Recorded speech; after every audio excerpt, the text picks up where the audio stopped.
there was a lot of talk from former President Obama, from, various people that you have mentioned today, the Pod Save America guys, all sorts of people, about a more open process, a rushed primary process.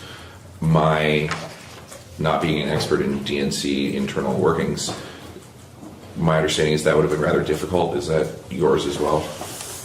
Well, of course, primaries are set by state law, and you would have needed states to set up such primaries.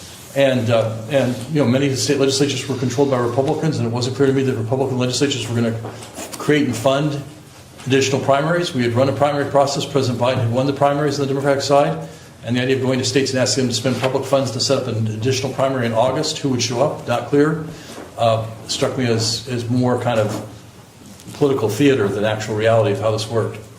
Did anyone with the vice president approach you about working on her campaign? No.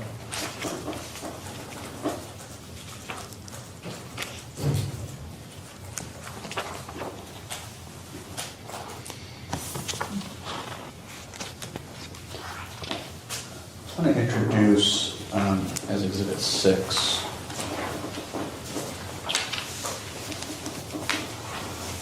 a Wall Street Journal article by Annie Linsky, among others, entitled "How the White House Functioned with a Diminished Biden in Charge." It's a rather lengthy article. We can go off the record for you to read it, or I can just direct you to some specific areas and I'll ask some questions. Why don't you ask me what you want to ask me about this, and we'll pause and read the sections you want to ask me about.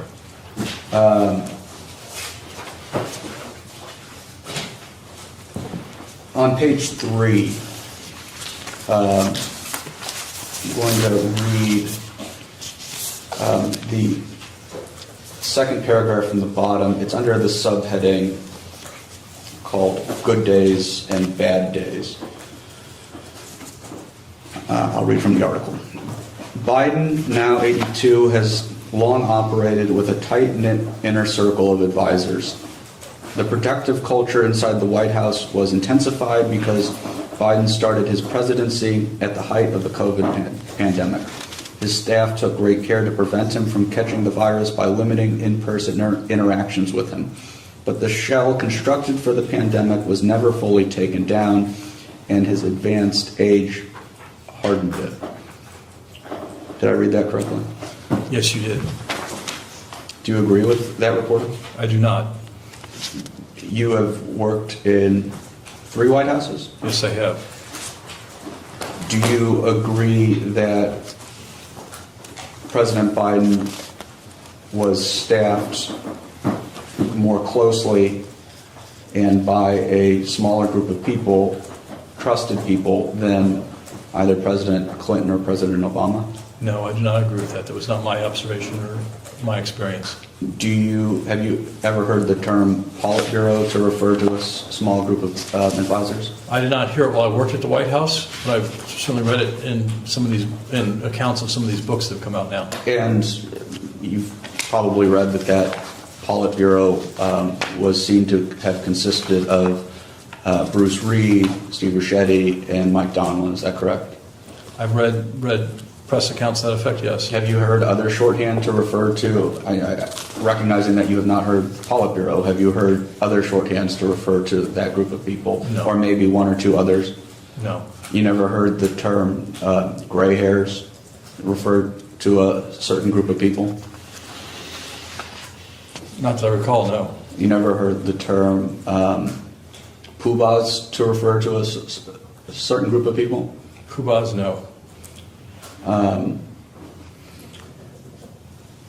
And I'll continue reading from the article.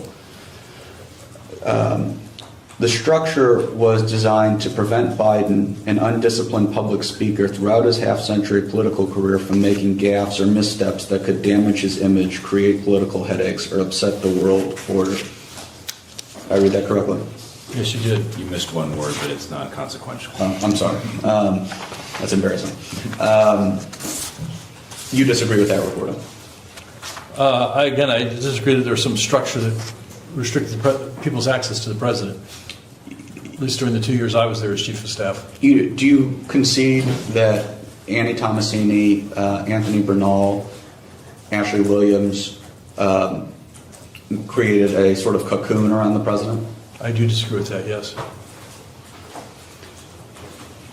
I'll keep reading on the next page.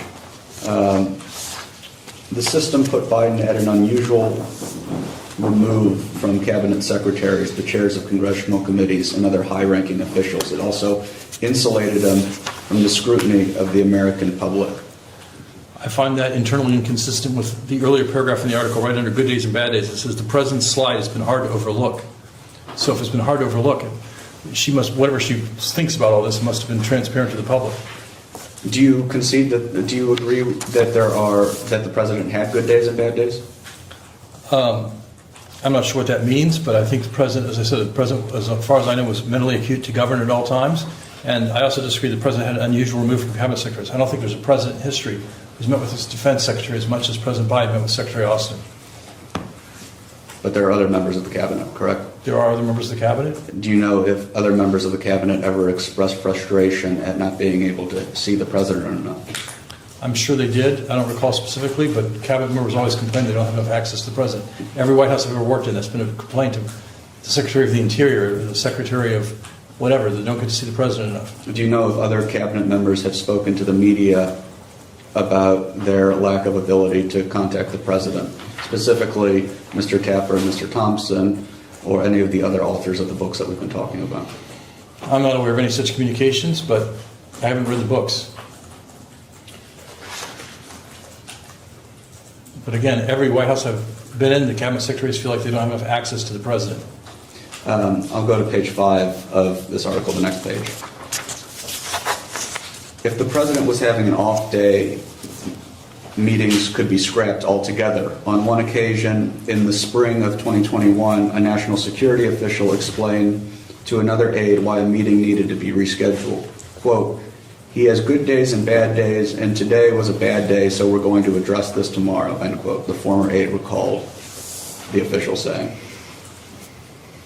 2021, spring of 2021, you were... Yes, I was. Do you remember this incident? I do not.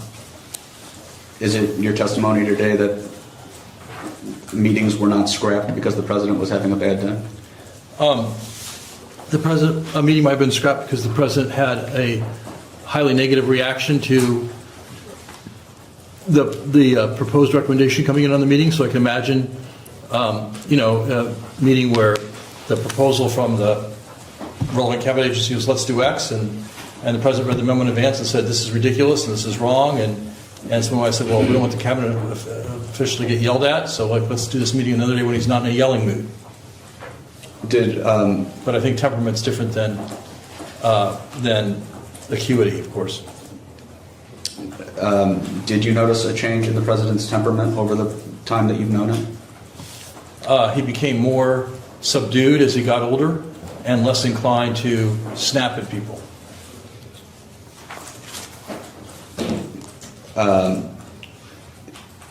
What would, in your experience, set the president off to snap at people? Well, like all people, we have a certain number of pet peeves. One of them was an excessive use of jargon in draft remarks from delivered publicly, or an excessive use of acronyms. He wanted his remarks to be very publicly accessible. And so if he got a draft that had a lot of acronyms in it or a lot of jargon in it, he would say, like I've told people 1,000 times, I don't want to give speeches like this. He also had, strong views about certain policy matters, and if he thought people were trying to undo his direction or undo his approach, he would react negatively to that.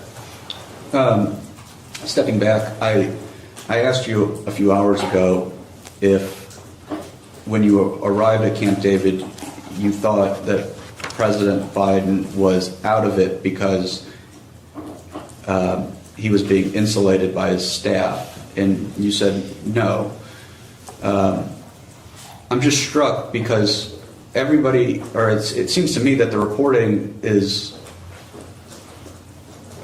pretty ubiquitous, unanimous, that President Biden did have this cocoon of people who helped him through the day. You reject that reporting. I don't know what you mean by cocoon. The president was staffed as all presidents have been, and the purpose of the White House staff is to help the president go through his day. He was less insulated from a wide variety of point of views than President Obama was, who had 6 specific senior advisors who met with him every single day for long stretches of time, and every decision went through that group. President Biden met directly with the Secretary of Defense, the Secretary of State, the National Security Advisor, and the Director of the CIA almost on a daily basis, and had weekly meetings with the Secretary of Treasury and his senior economic advisors. So I found him he was open to a wide array of advice and met a lot directly with members of the Senate in particular. In particular, he negotiated one-on-one with Senator Manchin twice on big legislative packages, and did so effectively that after the second negotiation, Senator Manchin said he would not negotiate with the president again because the president had taken advantage of the negotiations and had been able to get Senator Manchin to agree to things he didn't want to agree to. So that sounds like someone who's very sharp on the top of their game, when you can get your negotiating opponent to agree to things and the negotiating opponent says, no more, I can't do this anymore. In this detailed and revealing exchange, a former senior White House official reflects on the structure, decision-making, and daily operations inside President Biden's administration. The discussion begins with questions about the Democratic primary process and the challenges of organizing new state primaries. A process, the witness explains, largely controlled by state laws and often complicated by partisan politics. The conversation soon turns to a Wall Street Journal article that described President Biden as increasingly shielded by a close circle of advisors, a so-called cocoon, and suggested he had good days and bad days due to age and health. The witness, drawing on his experience working in 3 different White Houses, firmly rejects this characterization. He insists that President Biden remained mentally sharp, actively engaged, and well-connected with his cabinet and advisors throughout his tenure. When pressed on claims that meetings were canceled or delayed because of the president's condition, the witness offers a different explanation. Sometimes meetings were rescheduled because the president strongly disagreed with a proposal or needed time to cool off, something, he notes, that has happened in every administration. He adds that while President Biden grew more subdued with age, he was never out of touch. His frustrations, the witness recalls, were often sparked by overly technical language, bureaucratic jargon, or policy drafts that ignored his clear instructions. The conversation also sheds light on how the president preferred to communicate, directly and simply, and how he remained deeply involved in major decisions, from defense to economic policy. Far from being isolated, the witness says Biden held frequent meetings with key cabinet members, including the Secretaries of Defense, State, and Treasury. He even negotiated personally with senators on landmark legislation, earning a reputation as a skilled and strategic deal-maker. Overall, the testimony paints a very different picture from recent press reports. It portrays a president who, while older and perhaps less fiery than in his earlier years, was still sharp, deliberate, and in full command of his office. A leader whose long experience allowed him to manage the presidency with both discipline and determination.